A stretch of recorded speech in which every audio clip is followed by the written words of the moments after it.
అండి, అందరూ ఎలా ఉన్నారు? బాగున్నారా? Welcome to my YouTube channel mumps recipes. ఈరోజు మన ఛానల్లో క్యారెట్ తురుము చేసుకొని ఫ్రై ఎలా చేసుకోవాలో చూద్దాము. దానికోసం ముందుగా ఆయిల్ వేసుకొని పోపు దినుసులు వేసుకుందాం. కొంచెం ఫ్రై అయిన తర్వాత కరివేపాకు, పచ్చిమిర్చి, వెల్లుల్లి, ఎండుమిర్చి కూడా వేసుకొని ఇవి కూడా ఫ్రై అవ్వనివ్వాలి. ఆ తర్వాత మనం తురుము పట్టుకున్న క్యారెట్ని కూడా వేసేసుకొని మంచిగా మిక్స్ చేసేసి మూత పెట్టేద్దాం మీడియం ఫ్లేమ్లో అయితే. ఆ తర్వాత మనకైతే వాటర్ అంతా వెళ్ళిపోతుంది. ఈ టైంలో అయితే మనం పసుపు, ఉప్పును వేద్దాము. ఉప్పు అనేది మన టేస్ట్కి బట్టి మనం వేసుకొని మిక్స్ చేసేసి మూత పెట్టేద్దాము.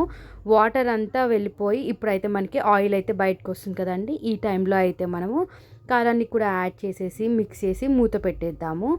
ఒక 5 నిమిషాలు అయితే దీన్ని బాగా అయితే మగ్గనిద్దాము. ఆ తర్వాత అయితే మనకి బాగా సాఫ్ట్ అయిపోయి ఉంటుందండి కర్రీ. ఈ టైంలో ఒకసారి మిక్స్ చేసేద్దాం. అంతే, ఎంతో టేస్టీ అయిన క్యారెట్ తురుము ఫ్రై అయితే రెడీ అయిపోయింది. మీరు కూడా ఒకసారి ఇలా ట్రై చేసి చూడండి, చాలా టేస్టీగా ఉంటుంది.